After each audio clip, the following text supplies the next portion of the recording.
কাজের কথা বলি শোনেন।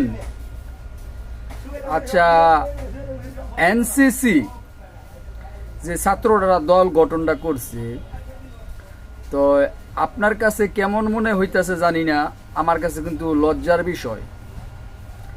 আর ছাত্ররা হয়তো বা জানে না যে আন্দোলন করা আর রাজনীতি করা কিন্তু এক না। আন্দোলন কইরা সরকার নামাই তারবো, এটা আমি মানি। এটা এদের শক্তি আছে বাংলাদেশের সারা বিশ্বের ভিতরে, এটা ছাত্রদের এই শক্তিটা আছে আর থাকাটা দরকার।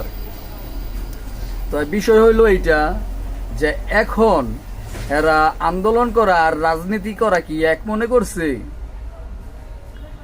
এরা চাইছে যে এখনই চাইতেছে যে এরা বড় ধরনের একটা দল সংগঠন এরা হইয়া গেছে বা করে লাইছি। আচ্ছা, তোমরা যে গিয়া এই যে এইভাবে গোপালগঞ্জে এইভাবে হস্তনস্ত হইলা, এটা তো লজ্জার বিষয়। যদি এখনো বিএনপি বলে না যে আমুলিক তোমরা মাঠে নাইমা যাও, তোমাদের কিছু বলমু না, তা হইলে এই ছাত্র না রাস্তায় টোকাইয়া পাওয়া যাইতো না। আমার কথা যদি ভালো লাগে তাহলে লাইক দিয়েন, আর যদি কথা খারাপ লাগে কমেন্টে বকা দিয়েন। আল্লাহ শৈল্য এটা মাইকা নিমু। আর বিষয় হইল এই জন্য বললাম, এখনো কিন্তু আমাদের ছাত্রদের বাচ্চাদের বলি, বাবা পড়াশোনা বালাসির করো, নাও দুধটা খাও, খাইয়া ঘুমাও, তাহলে মাথার জ্ঞান বুদ্ধি ভালো হয়, বলি কি না? তো এখনো তোমরা ওই দুধ খাও, তোমরা কিন্তু রাজনীতি বুঝো না, তোমরা দুধ খাও।